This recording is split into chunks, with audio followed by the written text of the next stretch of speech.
High Representative of the European Union for Foreign Affairs and Security Policy, newly on your job, we wish you very much luck and success on your job.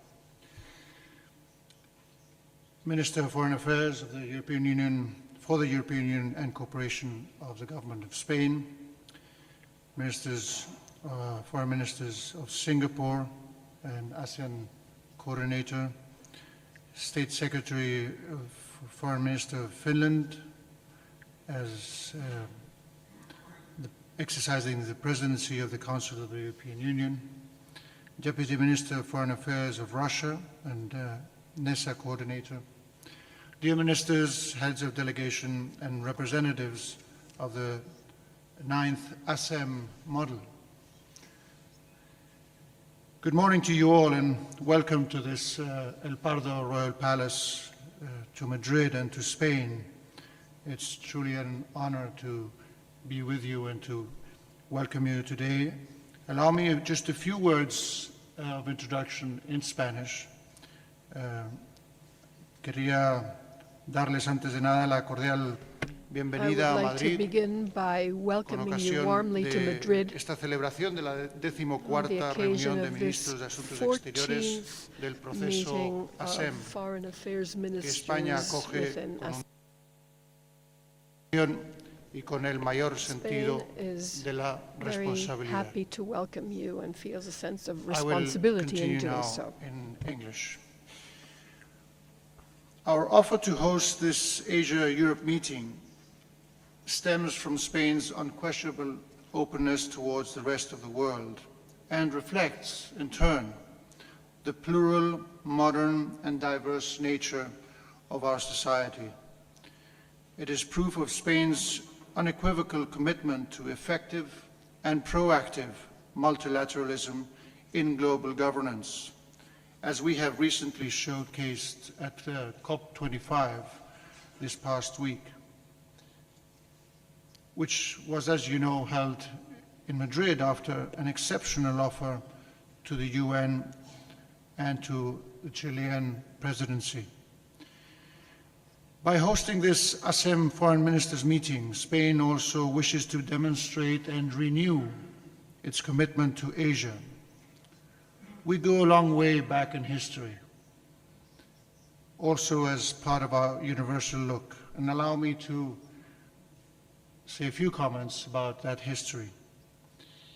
When the Spanish ships arrived at the coasts of what we today know as the Americas, the original goal was in fact to reach Asia faster, sailing the westerly and uncharted waters. Only a few years later, our determination to bring the continents closer together led us to complete the first around-the-world voyage, the circumnavigation, which began on the 20th of September, 500 years ago, led by Fernando de Magallanes, and finished 3 years later, commanded by Juan Sebastián Elcano. Later in 1564, a Spanish friar and sailor, Andrés de Urdaneta, discovered a return route across the Pacific. This new navigational breakthrough gave rise to what was called the Manila Galleon trade route, and in a broader sense to what was often called the Ruta de la Plata, the Silver Route.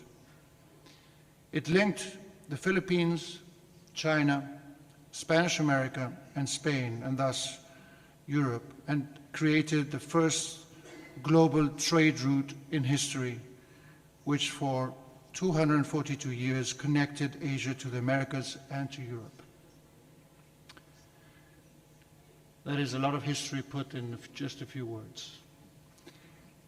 ASEM is one of the most prestigious and consolidated international dialogue processes, and one with the largest number of participating states.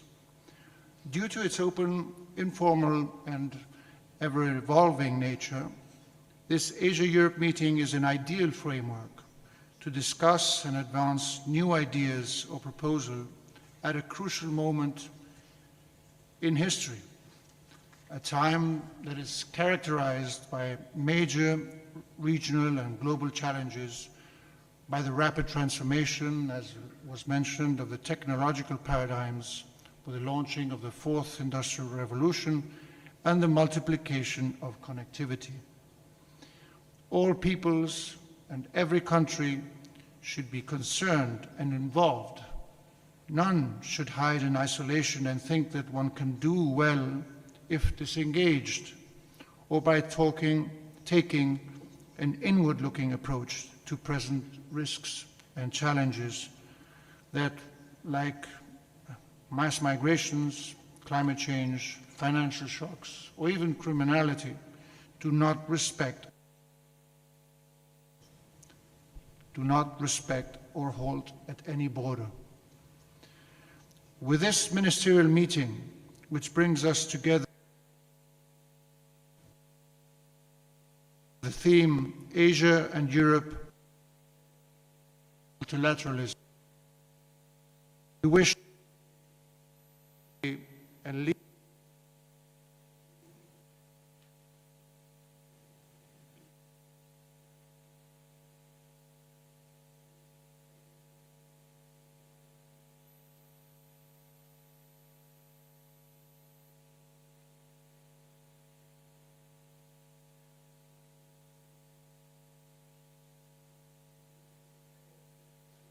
of a group as large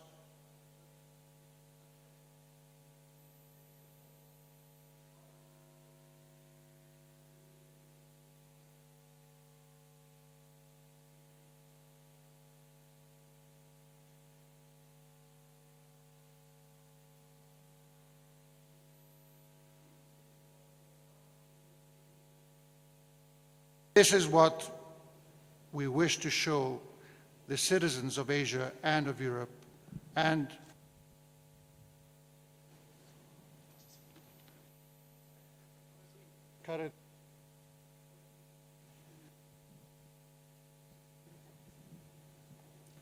how's this? Okay.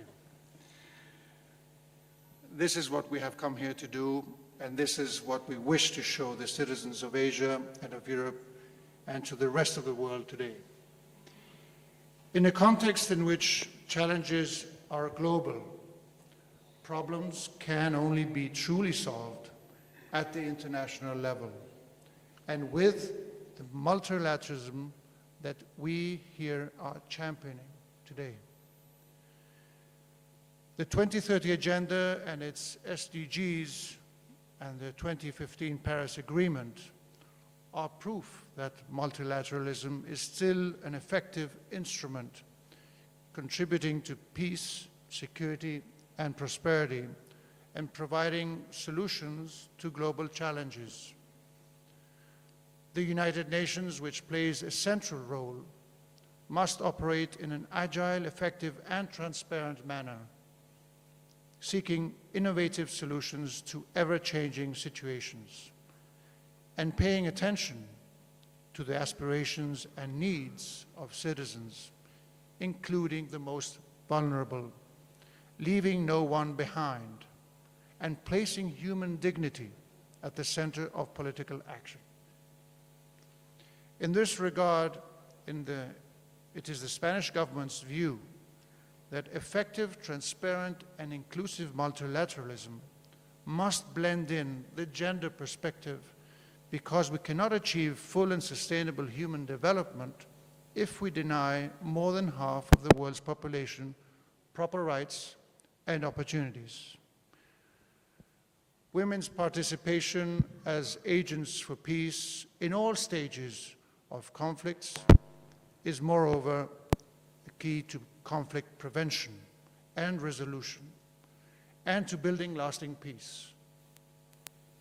Today's ministerial meeting will address global challenges such as climate change, the 2030 Agenda, marine debris, sea pollution, microplastics, in addition to regional and international issues affecting international security, such as counterterrorism, maritime security, and cybersecurity.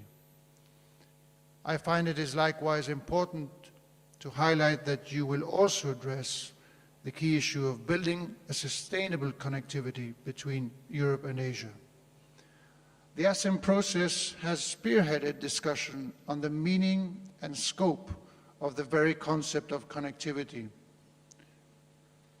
which has such a profound effect on our societies as a forward-looking commitment.